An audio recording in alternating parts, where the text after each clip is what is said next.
I went through that contemplation. Like, should I did, sell right? it? Okay. Yeah, should I sell it or should I just like on your own, or you asked? no, on my own, on my own. And then what I realized is that like mutual funds is kind of like a shitty investment, right? The bank makes a lot of fees. Like you're not making. Did you But you understood it was a basket of stocks. But did you understand what No. specifically? No, it I had was no in? idea. I had no idea what was in it. And I You just think- thought, okay, basket of stocks, I'm sold, right? And that's kind of the reason why I liquidated it because I feel like You didn't like, know what I you didn't, were and I investing didn't want that in my portfolio. Like I rather have used a house it- is more correct, seems yeah, more like obvious, more right? of a like a solid asset that you want can to get. own what you understand. Obviously, Correct, at correct. the So end of the day. like I didn't even think, but now I love buying stocks. Yeah. Like me personally, what I do for my stock picks, probably know about the S&P 500. It tracks the biggest U.S. stocks, or 500 most profitable companies in the U.S. So if you look at the S&P 500 index, 25% of the makeup is like the top 10 companies. Yeah, or 7. They call them the Max 7, but they yeah. switch Oh, yeah. around, Yeah, right? they switch around. Yeah. But if you look at like the actual breakdown of the S&P 500, like 25 to 30% are like Apple, Microsoft, Nvidia, Tesla, Amazon, Google,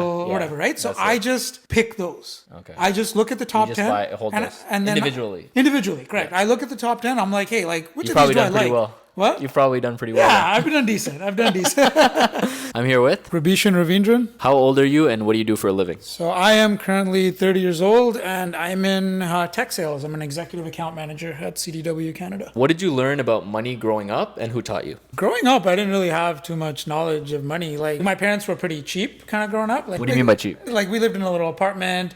They didn't spend more than they have. They were kind of scared of debt. So like I just knew money was just this thing that you earn to like get food, and like I didn't really know very much about it growing up. At what age did you start to learn about money yourself? To be honest, I'm still learning even for today, sure. right? Yeah, like yeah. I probably don't know as much as I want to know. Yeah. But I'm constantly like listening to podcasts about money, about like monetary theory, about like the history of money, where it came from, and just like constantly expanding my knowledge. Because like money is something that's existed throughout human history for so long, and like we're going through a unique time right now in history where like the money system, the monetary system is a little broken, and that's why we're like facing all this like shit, like such high prices and things like that. So in this world, you kind of have to be someone that like goes out and seeks that knowledge to learn about what money is, right? And I think you're doing a great job by like bringing this kind of content to people. I'm always someone who just like seeks knowledge, and I want to know more. Yeah, but how? Like, what age would you say like you first like start to see like a breakthrough? Like, okay, wow, I just figured this out. I'm gonna apply this. I would say like even when I first started university, and like, you know how kids get OSAP, right? Yeah. When I was going to school anyway, like my parents didn't have very much income, so I qualified for like the maximum amount of OSAP that I can get. Me too. And I lived like I went to McMaster. Yeah. I lived in Hamilton, so like even the little bit of excess money that I would get then, like I would be like be trying to save it up. Like what I did know about money starting up is money is a scarce resource. Oh, so your parents were saving? They were like aggressively saving when you were younger, or No, it's not that they were aggressively saving. It's just that there was limited spending. There was limited spending. Like we didn't spend that much. So like growing up, I'm always like I can't spend too much. So they were living on less than they made. Correct. They were living on less than they made, right? That's one positive attribute. I agree. For sure, I agree. right? Because that taught me that like, hey, like I need to do that in my life. The concept of spending less than you earn, it's not like a complicated. Like most people who listen to this probably be like, yeah, like that's like no shit. Should right? be no shit, right? That's what I mean. Like they need to like that's something normal that you have to do, right? If you'd be surprised, bro. You'd be surprised. Trust me. Yeah, no, I mean, I can definitely imagine there's people that live on way more, but it's just like logically that doesn't just click for me. Like, how can you spend more than you have? Like, you don't have it. Like, yeah.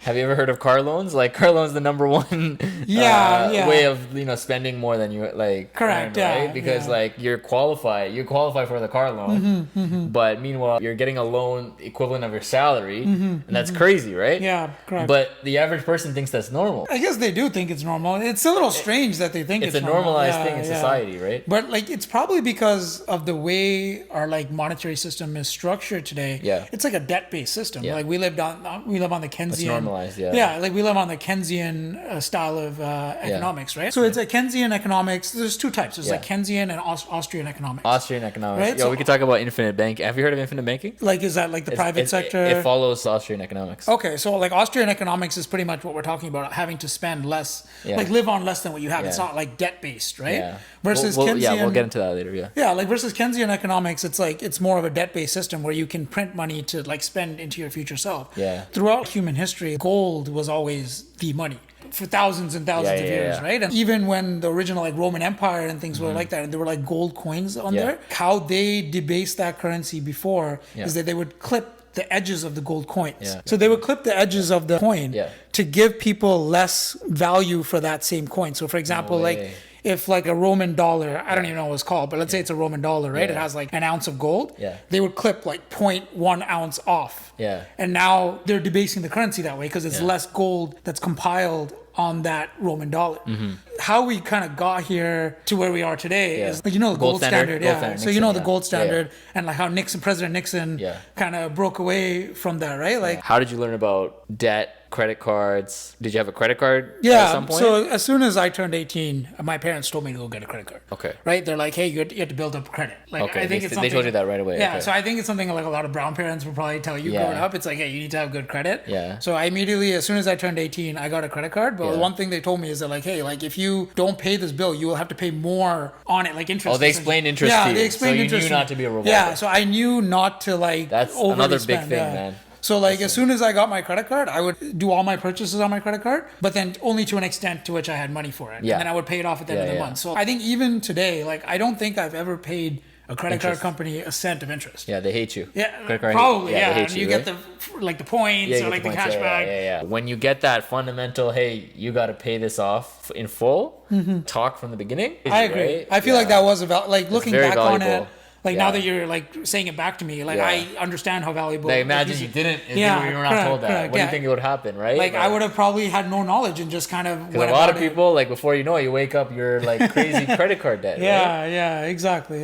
And you're not thinking about the interest. You're just like, oh, because you don't feel the pain, right? Like with a debit card, you feel the pain of the money because it comes out of your account. Yeah, even cash, you feel the pain, right? About like I guess your mindset and how you look at it, right? Like how you treat money, right? Correct. Like because at the end of the day, even if you don't feel the pain, like you're still, you know that you're still spending money. Like it's like nothing's free, right? There's no free lunch here. Like like you know whatever you're spending, like you're spending something. So when did you learn what a credit score is? So like my parents didn't have a house and stuff, so like the idea of the credit score, I didn't really probably know about it till even much later. Like I knew that you had to have good quote unquote credit, but like I didn't realize there was even a gradient of like a credit score. So even if you had even at that time you probably had a high credit score, you didn't even know what a credit score was. I probably didn't even, I didn't even know what a credit score was. Right? Like the only time I even like thinking back on it when I like thought actively about a credit score is like probably when I was going to buy a house. Which is like 2019. So I was 26. 26. You knew it existed, obviously. I knew it existed. Yeah, I just didn't like. You weren't checking it. I didn't give a shit. Yeah, because it doesn't matter. Like I'm like, you need money. I need money, correct? Right. Like the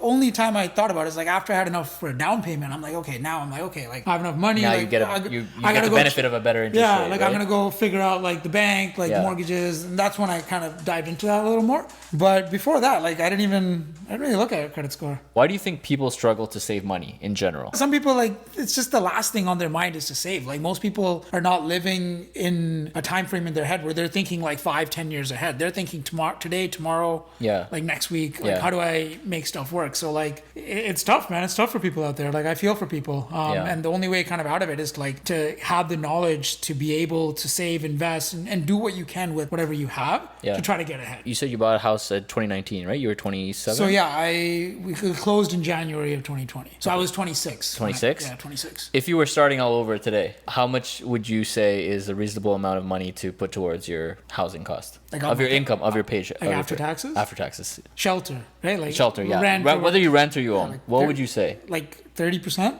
30%. 35 maybe? Yeah. And that's like because I think prices are very high. Yeah. So like 30%. Like hopefully less. Yeah. Like the less the better, right? Yeah, like ideally like you want to put minimum. Like if I didn't have anything right now and I just like went to work and made money, I would live in a dump. Like I would I would live in a little room. Yeah. Like maybe in my car. Like I'd figure it out, right? A lot of people don't understand the concept of just because you're qualified for a loan doesn't mean you have to spend that. You know what I mean? Like that's kind of the biggest problem that we have, but it's not talked about. You know what I mean? Correct. Yeah. Like when you got your house, like you were obviously qualified for more than 30% of your income, right? Like, do they? Like, what do you mean? I guess they use 40%, right? Like like bank. the stress test? Is The that stress, what, yeah, the stress yeah. test? Did they have? Maybe they didn't have. No, it back they then? did. They did have the stress test. Yeah. Like for me, I just had like kind of like a budget I was working with. Like, hey, Okay. I have like 20 to 25% down payment for like this much amount of house that I can buy. Okay. So at the time I was looking for, I think the house, my budget was like $750. Oh, okay. So yeah, I was yeah, like, yeah. hey, like I can afford 20% of that. Yeah, and what were interest rates? Like interest rates were. So interest rates were low, man. It was low, like because you factored in the 30%, right? Or you had a budget when interest rates went up. So yeah, I'm still on my You're still previous on it. model. So You haven't been affected. I have a renewal coming up soon. But to be honest, when I was buying a But house, you're obviously thinking you're being very conservative still, right? Even though interest rates were low. yeah, like correct. I was being very conservative. In general, I feel like I am pretty conservative. Because like, a lot of people in your position might have bought way more house. way more of a house, correct? Yeah, because I qualified for way more. Like Yeah. I think I qualified for up to like $1 million. Yeah. Or something. But like I didn't want to be like house poor. Like I didn't want to move in and not like eat nice food. Yeah, Like, yeah. I just can't afford it or something. Yeah. Like, so yeah, I was very conscious of that fact. Yeah. But to be honest, when it comes to like interest rates, like I didn't even know when I was buying a house, Vint, Yeah. I didn't know that like the Bank of Canada, the Federal Reserve existed. Yeah. I didn't know that they can control interest rates. Yeah. Like it goes up and down. Like that information I kind of probably studied even after, like in the last few years. Like I feel like in the last few years I really ramped up my knowledge on finances, economy, and things like that. But when I was buying a house, I was like, yo, this interest rate's probably gonna stay the same. Like, oh, you weren't even thinking about it, right? Thinking about it. I wasn't even thinking about it'll go up. Like I knew there was a stress test. Yeah. And like I knew those things, but I didn't realize, I guess, the extent to which our economy is so controlled by governments and like, like I was under the impression in my head that it was more of like a free market. Yeah. Like interest rates are set by the free market. Like, hey, like, you know, based on supply and demand or something like that. Yeah. But yeah, now I have a little bit more knowledge and information on how things actually work, and having that is like, I feel like key to kind of getting ahead. If someone's starting out today and like they don't own a house and they're working fixed income job, let's just say they make 50K. Okay. What would your advice be to that person? We live in an information age, right? Like if you want to find something, you're going to be able to like find it out there. Like that knowledge exists. But just some fundamentals that I've like personally told people in the past that have asked me that question is like kill bad debt, credit card debt. You don't want that. Like there's literally like that is the shit, like the one thing you focus on first. Yeah, exactly. Like if you have a credit card debt, anything above like 10%, like you don't start investing till that's taken care of. Exactly. Like there's no point. You're just working backwards. Yeah. Right. So I would tell them kill their bad debt. Yeah. Pull up a little emergency. Especially that car loan, right? Yeah, well, if they already have the car, rate. if they already have the car loan, you can't really. Like, Yeah, because what I learned the hard way, I have a car loan. 2 years ago, I didn't know any better. For me, it was more so because I get tired of going to the mechanic all the time. Yeah, Like, I had 2 cars prior from like age 22 till like 2-3 years ago. I paid probably between both cars, I probably paid less than 10 grand. Experienced that life, but then at a certain point, I'm just like, yo, man, like I want a car that's not gonna give me problems. And I learned that with a car loan, the interest is baked into the entire loan. So regardless of when you pay it off, you're not saving any interest. Correct, They bake it into the Yeah. loan, right? I don't know if every car loan is like that. Like for example, when I got my car, Yeah. I did finance it as You well. financed it? I bought a used car. Used car. So I also financed a used Yeah. car. So we benefited from the depreciation. Yeah, for correct. sure. It was Smart like a thing to used do. car, but like what I did is like I paid it off early. Like I like just because I just didn't want to have those like monthly payments and stuff. Yeah, And but like you didn't, from paying it off early, you didn't save any interest, obviously, right? Because it's already baked in. Correct. Did you know that from ahead of time, or did you figure So it out? to be honest, thinking back on it, I have no idea if it was even baked in. Like I didn't even. Like, It was. Probably right. Probably. The smart thing to do if you're gonna finance anything is to go get a line of credit with the bank. Right? Yeah, 'Cause then that you way- can calculate. Okay, You know what I mean? Makes sense, That's what I tell people now. What do you think in terms of like people financing a brand new car? It's not a smart move, right? Like Why? Explain why. Because you just can't afford it. Yeah. You just like you literally just can't. Also, it depreciates like crazy Yeah, off the lot. That's an obvious thing. Yeah, that's what I mean. obvious Like thing, it's like as soon as you drive, like a brand new obvious car, thing. you drive it off the lot. I Yeah. think it goes down 20% in the first. Why do you think people finance brand new cars? Because it feels good. Yeah. Like you get a sick new car, you drive it around, you feel like a pimp. Like it's a nice feeling, right? It's like a dopamine thing, and everyone wants nice things. Like it's not like someone's like, oh shit, I want to get a shitty car. It's just you just need to have the discipline and the mindset to understand that like like delayed gratification. Like get that nice car later. Yeah.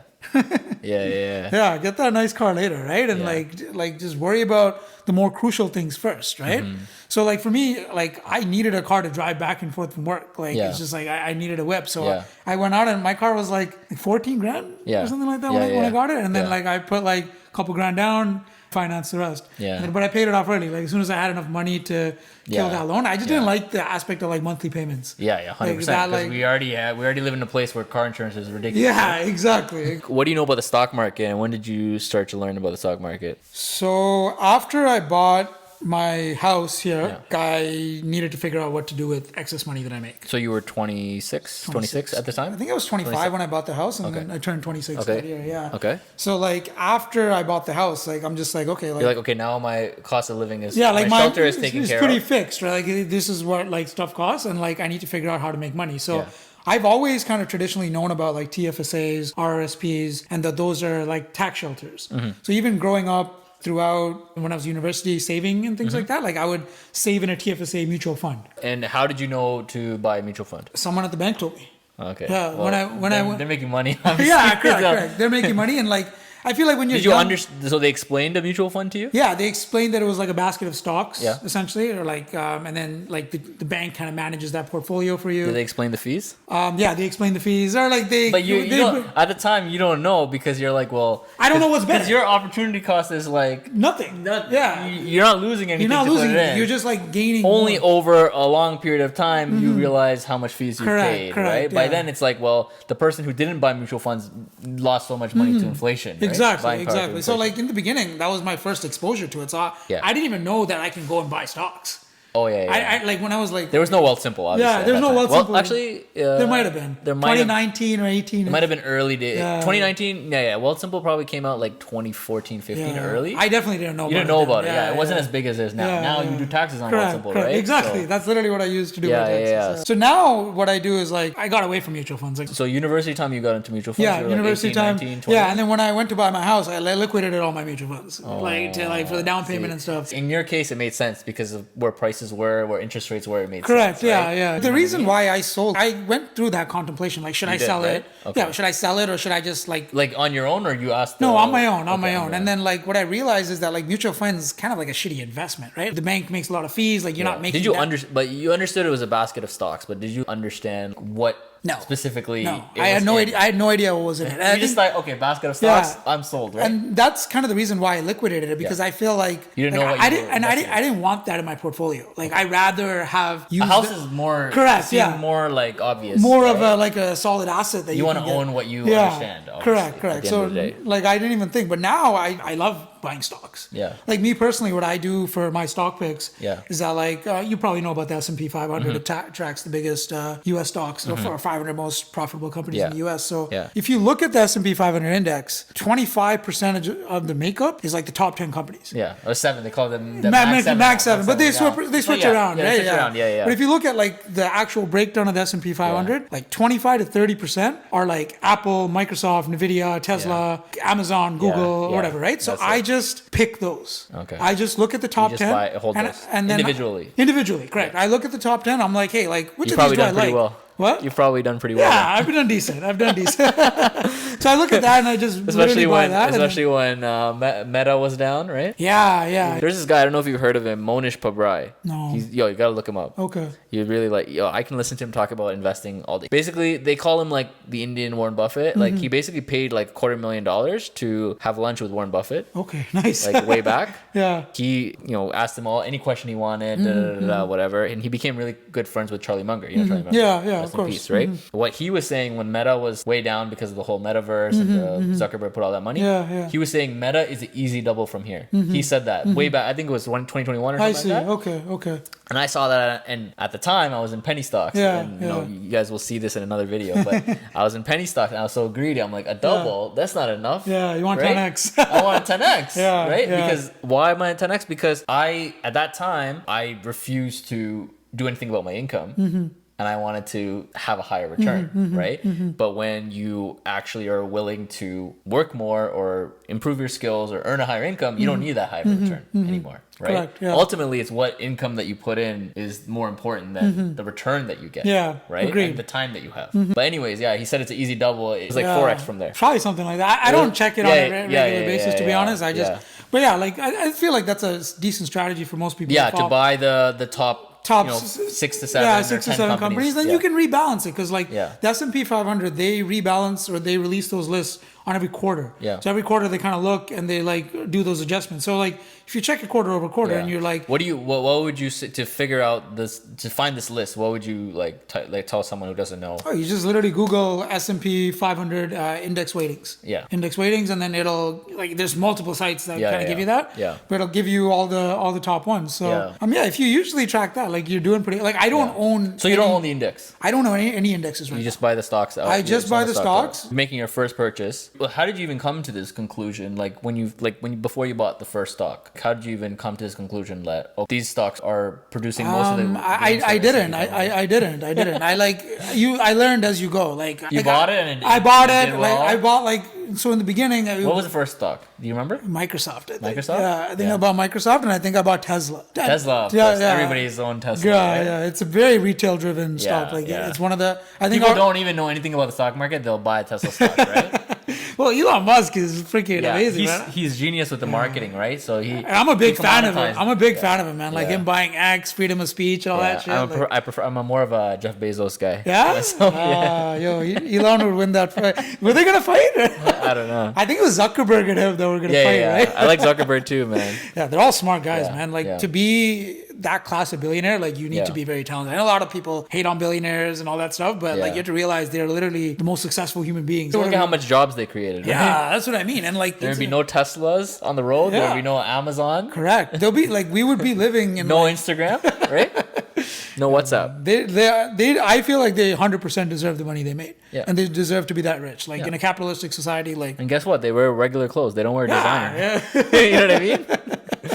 But like, if I was a billionaire, I might buy some designer because it's like dropping pennies at that point. Apparently, like I watched this interview Mark Zuckerberg did recently. He actually he has a collab with Amiri. It's like a designer brand. Okay, gotcha. He has a collab because they're doing they have the Ray-Ban collab, right? The VR. It's like the VR glasses. Yeah. Okay. So they have the Ray-Ban. They're out now, right? I don't know. I'm not sure. No. Yeah. So they're literally Ray-Bans. Yeah. That you know the Apple Vision Pro. Yes. It's very similar to that. Oh, but it's like sunglass style. Oh, it's Ray-Bans. Wow. Right?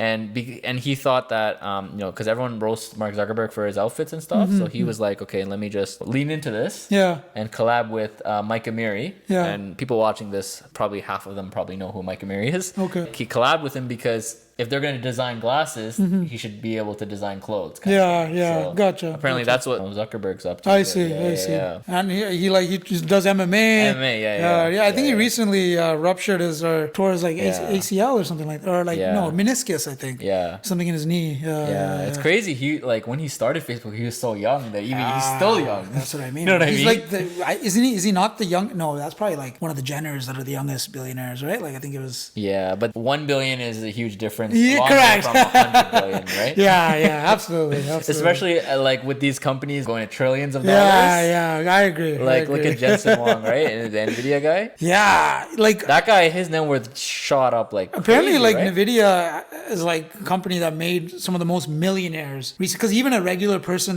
that was getting paid in like stocks. Yeah. Did you hold Nvidia before this? No, or no like right? I think like right? on the come up, like early on, I bought like a little bit.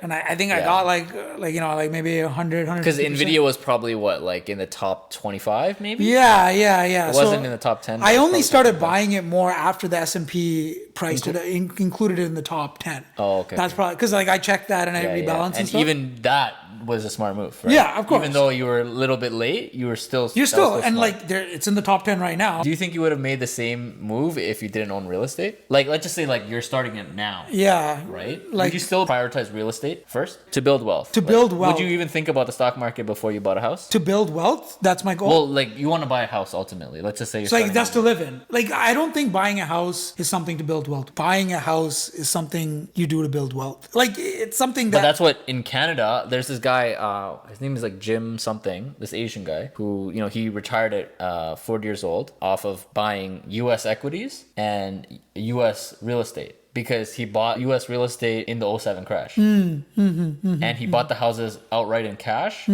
like $25K. Gotcha. No one was buying houses, right? In the U.S. at that time. So he researched, he wanted to buy property that wasn't seasonal. He wanted to buy an area that wasn't seasonal and had lowest crime rates.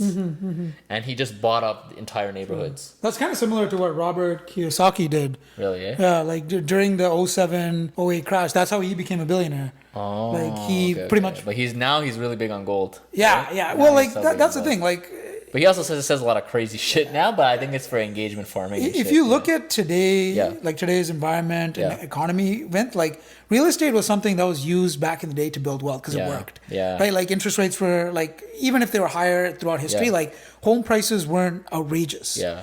But after '07, '08, like the system reset. Yeah. Like the monetary system reset. Like the Federal Reserve came in, they bailed out a bunch of the banks, they let Lehman Brothers fall. They kind of reset the market in a way where like today, if you're looking to build wealth, like a home is nice to have. Like it's a sick place to live. Yeah. Like you want to protect your family. And you can control it if you can comfortably afford it. You Correct. can control your cost of living. Exactly. Right? Like, and for those reasons, you would buy a home. But if you're looking to just make money and build wealth, Yeah. like a home is not the way. Like, And bro, trust me, everyone I talk to, like that is what the mindset is. Buy a house. You build wealth?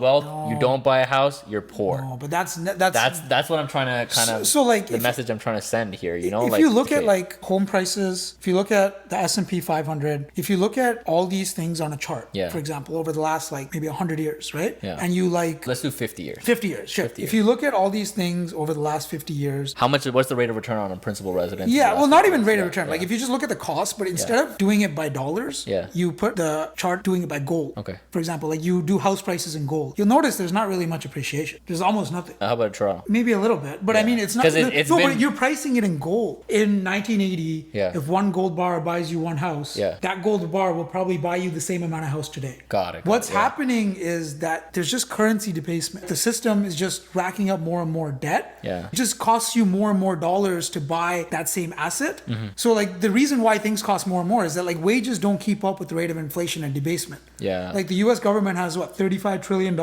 of federal debt today, and they're the reserve currency of the entire world, right? Mm-hmm. Yeah. So like the game now has really become more about like just what to do to maximize your purchasing power Yeah. over the next like 10, 15 years. Because what is wealth? Yeah. You're trying to preserve purchasing power. Yeah. You're trying to delay what you can buy today to buy tomorrow.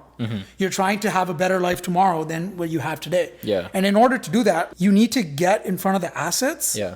that are impacted most by the debasement of currency. So like if you look at that chart that you're comparing asset prices over the Yeah. last 20 years, Yeah. and then you account for, you know what M2 money supply is? No. So M2 money supply is the liquidity in the financial system. Yeah. It's the amount of like physical, like liquidity in the system. Okay. So like liquidity works on like a 4-year cycle. So it follows like the business cycle, it follows the election cycle. So because of this crazy amount of debt, Yeah. every 4 years, the debt has to be rolled over. It has to be refinanced Yeah. with like new debt that they issue to create this debt. So like Yeah. people will constantly be getting more and more left behind unless Yeah. you get into the assets that are affected by the debasement the most, that go up the most. Yeah. So you're looking at like tech stocks. Yeah. You're looking at like cryptocurrencies like Yeah. Bitcoin, for Yeah. example. If you buy a house, Yeah. you're gonna do okay, but you're probably keeping up with the amount of debasement. Yeah. Like if you Yeah. buy gold, you're probably like doing a little better. Yeah. But like you need to get into the things where the liquidity is essentially going to be coming in Yeah. from when the governments print the money Yeah. and like they flood it into the system. Oh, okay. So are you a fan of Bitcoin? Like do you I've heard of Bitcoin. I know. But you- I believe in it. I just currently don't have any position in Bitcoin. So let me show you something interesting. So like Yeah. there's an exercise I did. So like Yeah. we'll go on ChatGPT right now. Okay. We'll ask it a simple question, right? Yeah. So let's ask it. What are the fundamentals of money? Fundamental characteristics of money. Yeah. I did this exercise like I think like a week ago. So here's what ChatGPT says. Well, these are like the characteristics. I'm just gonna call out the main ones, right? Yeah. Durability. Yeah. Money must be able to withstand physical wear and tear. Right. Next one is portability. Money, you got to be able to bring it with you. It has to be portable. from Yeah. time to time. Divisibility. It must be possible to divide it into smaller units. Yeah. Uniformity. Every unit of money should be the same as every other unit of its kind. So it's like it's uniform across the world. Yeah. Acceptability. Money must be accepted, wherever. That's Yeah. what makes it a good money. Limited supply. To maintain value, the supply of money should be limited or regulated. Yeah. Store value. So it should store value across like years or time Yeah. frame. And then those are the 7 human characteristics. What do you think fits that build? Bitcoin. Correct. There's nothing else. I'm talking about it as of a store of value asset. So I'm talking about like what is the best way to preserve your purchasing power. Got it. Okay. Like preserving purchasing power. What would you? How would you compare tech in buying tech stocks versus Bitcoin? I feel like they're similar. They're similar. They're similar. I personally am more of a Bitcoin guy. Like I believe in Why? the asset itself because it's a decentralized form of currency that can't be manipulated by the government. You can store it yourself. Yeah. I think BlackRock or MicroStrategy are probably the biggest holders right now. Of Bitcoin. Bitcoin, Yeah. Bitcoin is like built from the ground up, right? Like for example, when companies go public and IPOs and stuff, you need to be like an accredited investor to be able to like buy those first rounds of like funding and all that, right? Bitcoin is the only for the people kind of thing. It's for the people. It came to the people before it came to the companies. Yeah. If you look on a, like returns of assets over the last like 15 years, for sure. and you look at a chart, Yeah. it is the best performing asset. It's about like it does better than Nvidia. Yeah. Like if you look at it, like it is Over the long term, over the long term, it is the best performing. How asset. has it done this year? I think it's up like 150% or something like that. It's right now it's at 86 grand Canadian. Oh, okay. At the bear market lows, it went all the way down to like 23. Yeah. So like, now it's at 85. Yeah. I don't know where it's going, man, but like it's like right now the market cap is around like $1.3 trillion, US trillion dollars. Yeah. Market cap. So like how I look at it is that gold is like 15 trillion. Global real estate is like 900 trillion. Yeah. Or like sorry, no, I think it's 300 trillion. Yeah. Global like assets, like just like all the assets in the entire world, I think they're valued at roughly $900 trillion. Yeah. If Bitcoin gets 1% of that, 2%, 5%. That's like true. that's how I kind of look. Like for example, like when a new technology comes in, like Uber. Yeah. Uber came in to disrupt the taxi industry. Yeah. Right. And like you got to look at it. When Uber first started, the investors are probably like, okay, like how much of the taxi industry can it disrupt? 5%, 10%. That's how they kind of Same value with Airbnb. Right? Yeah. Same with Airbnb, and same with a lot of these new technologies that come out. So like Bitcoin, although like governments don't like it, it's already being used so widely today. It's already regulated. Yeah. Like you're already paying taxes on it if you like buy and sell it. It's like treated as any other exactly. asset. If you don't pay taxes, that's illegal regardless of like, whatever asset that you do it in, right? So I think it's a pretty revolutionary technology. I think it's going to change the world. Yeah. A lot of countries are already using it as legal tender as well. El Salvador. For sure, I think like Central Republic of South Africa. Bitcoin is based off like energy. Like you need compute power and energy to create it. It costs money to build.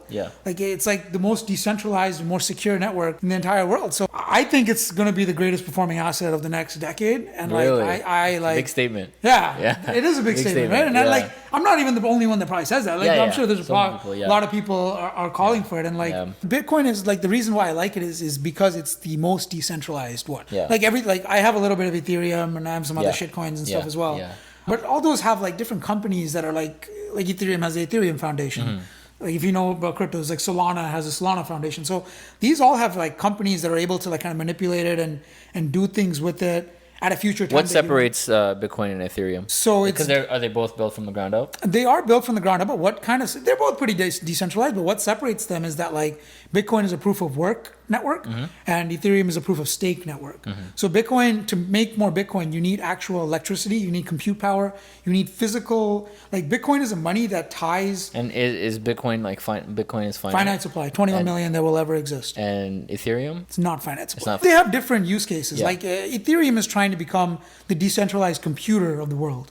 Versus Bitcoin, the narrative around it is the like store value asset. It is like the new money. So like they don't even directly compete, if you ask me.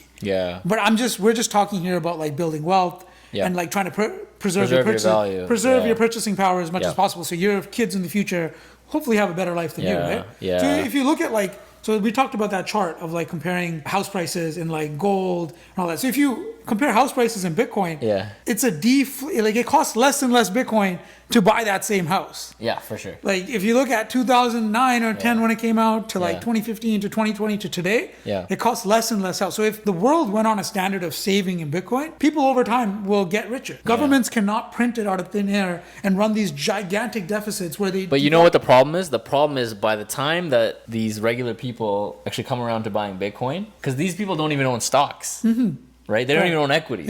Like they only see a house. That's it. Right? like just getting them to even buy something digital when, you know, the headlines are, you know, the headlines basically scare people away, course, right? yeah. Stock market, everything, right? Where you put your actual money, you're deterred from actually putting your money there, right? If you have no education, if you can't think for yourself, if wherever you get your information, like for a lot of people, it's literally their parents, right? Or their friends. Most people are just basically following that. Yeah. Right? Yeah. You can only help someone that wants to be helped. Exactly. Right? Like, Yeah. at the end of the day, like, you know, everyone has a right to live their life however they want. Because you've literally sold me on Bitcoin right here today. Dude, you know what I mean? It is the best. Yeah. Because I watch hours and hours of podcasts. It's like I'm like obsessed with like financial information, like trying to get ahead, trying to like build character. But if you had to pick between, but okay, obviously you're biased towards Bitcoin, but Bitcoin versus equities, right? Like tech stocks. Yeah, I personally prefer Bitcoin. But you're taxed on Bitcoin. Well, You're talking about ETF. You can buy the ETFs through TFSAs to RSPs. Yeah. So you can. But you don't directly own the asset. That's the thing. So there's like, you know who Thomas Sowell is? No. So he's like an economist. Okay. So he's like an economist from back in the day. So one of the sickest quotes that I've heard from him that I've heard is that, like, in life there are no solutions. There's only trade-offs. So like there's no like, hey, this is the right path. It's like you go down this path, you get this, but you lose this. Yeah. Go down this other path, you gain this, lose it. So in the context of the ETFs, like, yeah, you don't get taxed, but you don't directly own the assets, like you said. It's like gold, right? Yeah. Like you can't, like you can buy the gold companies or the gold ETFs or like the gold holding companies through like TFSAs and stuff like that. But if you want a gold bar, you just gotta buy it and like hold it. Talking about trade-offs, like I wouldn't know what I know about the stock market if I bought a house earlier, if I saved and bought a house, you know what I mean? But I had no choice but to learn about it. So it's like, or if someone did so well in real estate, they would have just kept going on in real estate. Like something told you that, okay, bought a house, I should also learn about stock market, right? Correct, like what do you think it was that like, because I guess you were in mutual funds already. Because like I have you could have just went real estate. A lot of people. I have a rental property in Waterloo that I rent out. Yeah. I just don't like it as an asset. Okay. Because like, you know, it sits there. Yeah. Like you're one of the few though. Like, dude, you know, like, most people like think about it like this. Like you have a rental property or whatever. Yeah. Like nowadays, if you're buying it, the rent barely covers anything, right? Like can't cash flow. It's very tough to cash flow. Yeah. Even mine, I'm cash flowing a little bit, like $50 or something like that. But like the thing is, like you get taxed on the revenue you make from it. Yeah. Like there's not really like when you look at all, and when you sell it, there's like capital gains or whatever. Like the only good thing about it is you can borrow against it. But even then, when you're borrowing it, you gotta pay it back. It's not like you're just getting free money. It's debt. It's debt, right? Like it's like there's no like gain in real estate that much. Like before, I feel like it was probably a lot easier to make. This is a very refreshing opinion, you know, because this is not, people do not talk about this. True. Because everyone's very pro real estate, right? Yeah, I guess that's true. Yeah. I personally, I thought I was the only like unbiased person. I'm not a huge real estate fan, man. Like, yeah, there's nice. People who owns real estate. Yeah, right? It's nice to have. Like you want a house for your family to protect them. But when you really run the numbers, like correct. the thing that you know, Ramit Sethi was talking about is like, there's all these phantom costs with owning real estate. So when people look at, especially in the Brown community, Tamil community, like, oh, how much their house is appreciated over, you know, the last, 10, 20 years, they don't factor in property taxes, maintenance, interest, whatever else there is, and you can't get the money. All that money, they don't calculate that. They just calculate, I bought it here, I sold, and it's worth $1 million, right? They probably paid like a couple $100,000 in interest. Yeah, and like you can't get the money. Like the only way you get it is if you sell. Yeah. But like, let's say you go to sell, and even if you make a giant profit, you need to go live somewhere now. Yeah. You need to go buy another house now. Yeah. And that house probably costs more. Yeah, but they look at it like, oh, I built so much wealth from this, right? But you're not. You're not really building because they don't understand economics and correct, and they're not like truly running the number. Maybe in like. But that's the narrative that know, right? Yeah. That's the narrative that gets passed down to. It's like a headline. Even our generation believes that's the narrative, right? Like that's what you have to do. There's like, stay away from the stock market. The stock market's gambling, right? Yeah. You've heard that, right? No one became a billionaire from buying a house and like no, but there's like people watching this don't want to become like, not everyone is gonna want to become fair. Everyone wants to become a millionaire. Yeah. And they think buying a house automatically makes you a millionaire now. It does, because houses are worth $1 million, right?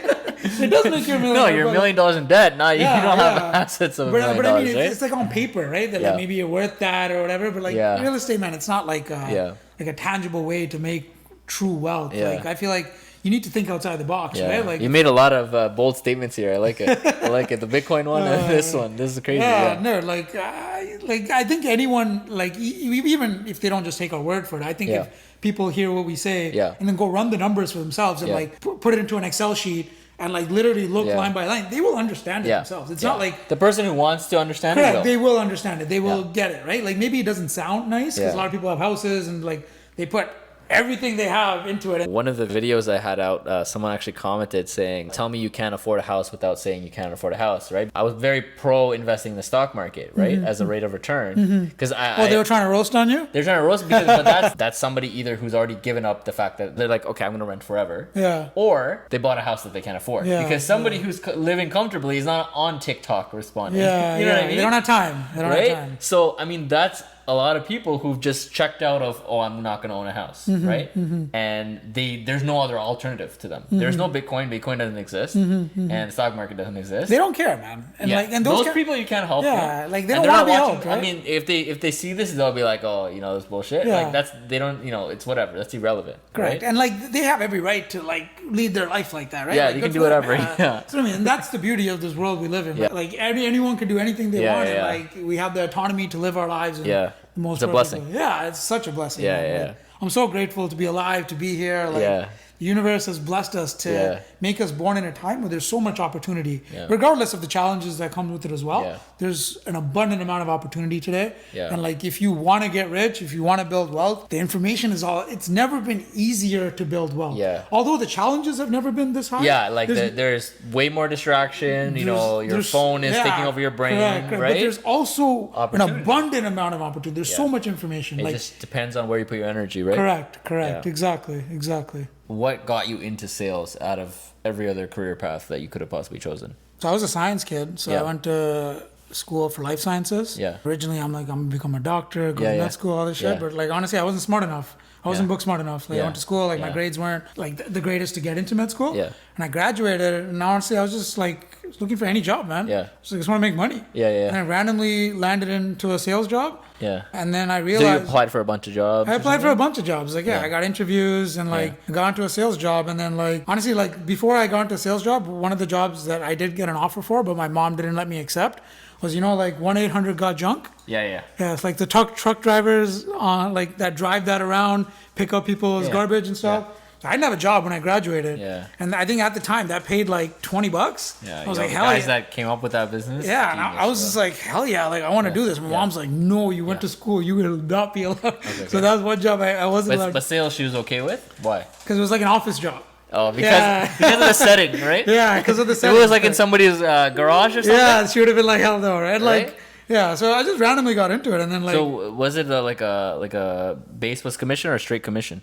It was a base plus commission. Okay. It was like a very low base. It was like pretty much minimum wage. And then commission on top of that. It was a career where like the results that you achieved and the monetary amount that you're compensated is directly impacted by the amount of work you put in. So it was a job where like if I work harder, I make more money. And that was something that like once I started doing it, opened my eyes. I'm like, hey, like. But when you started working there, did you have any idea of what sales actually is? No, right? Idea. I had no idea. You just saw it was a job? I just thought it was a job. I didn't even have an idea to stick around as long as I did with my company. Like it was just like a random job at the time, right? But like as I got specifically, it was tech sales, right? It was tech sales, B2B tech sales. Okay. And you didn't even understand what that was, I didn't even understand what that meant, right? Like I was like, okay, like let me try this out, kind of thing. But once I started getting the hang of it and doing it for a few years, I felt like I was pretty good at it. And then I just kind of scaled up from there. Like, what were your thoughts like early, like the first year? Like, how, like, was it? I wanted to quit multiple times. Yeah, it was very challenging. Right? And like, when you start off at anything, like did you have like a mentor there that you looked up to, or like that trained you, or like? So we have a lot of internal training programs and things like that, and there were a lot of people around me that were very successful. So I feel like in general, even outside your career and stuff, if you have people around you that are successful, that are doing great things, that are doing big amounts of stuff, like you just want to do better yourself, and it just encourages you and whatnot. First 2-3 years, even now, man, like even now there's still challenging times, right? Like sales is always up and down. Like sometimes you do well, sometimes you do shitty, right? Like it just depends on like what kind of goes on. You kind of like eat what you kill. essentially, right? Like, yeah. and that's the mentality you have with it. So Yeah. I like that environment. Yeah. I don't think I would go back to working for something fixed income. Yeah. Unless it's like someone's like, hey, be a CEO and like make like $20 million or something. Yeah, I wouldn't go back to having that like fixed amount of money. So did you work like when you're in like university? Did you work fixed income job? Yeah, dude, Many jobs, yeah. Worked at Popeyes. I was like a little cleaner there. Yeah. Worked at Mark's Work Warehouse. Yeah. I was a waiter at a banquet hall. Yeah. Worked at Walmart. Yeah. All of the like kid jobs. Like I did everything. Yeah. I worked at a factory for a little bit. Yeah. So I've had a bunch of jobs throughout my. Yeah, but sales right away you're like, okay, this is different from all these Correct. other jobs. Yeah, this is like the first year when you wanted to quit. What kept you there? What kept me there is like just growth. Like you could have left and done anything. Correct. Right? I could have left and done anything, but it was just the growth. Like it was just like I saw myself improving. You saw yourself. I saw myself improving. I saw myself scaling up. Yeah. And I saw that You saw the potential? I saw the potential, and I saw that the more work I kept putting in, the better and better that I would do. Compared to fixed income. Compared to fixed income, yeah. And like fixed income jobs, like nothing against it and stuff, but like it's not for everybody. It's not for everybody, and like you don't give a shit. Like people just go there, like they like half-ass it, come home, but like they have no incentive. They have no incentive, right? But like when you have an incentive structure, like you get more when you do more. You're just incentivized to do better. And I think like even people who want to be like entrepreneurs and do stuff like that, that's one of the key things, because like when you're building your own business, when you're doing your own things, the more work you put in, like you will see results, even if it's not right away, which is usually not right away, but but that's the thing, right? That's why most people don't survive in sales, because they want it right away and they can't last over the thinking of quitting. Is when you get past that is when you get the results, right? You have to stay past it's it. like with anything. That's life. Yeah, that's like it's life. like with like working out, with having a diet, everything is consistency, right? Like that's the hardest thing. And I feel like one of the most important skill sets any human being that they can develop themselves is to be resilient. To handle hard better.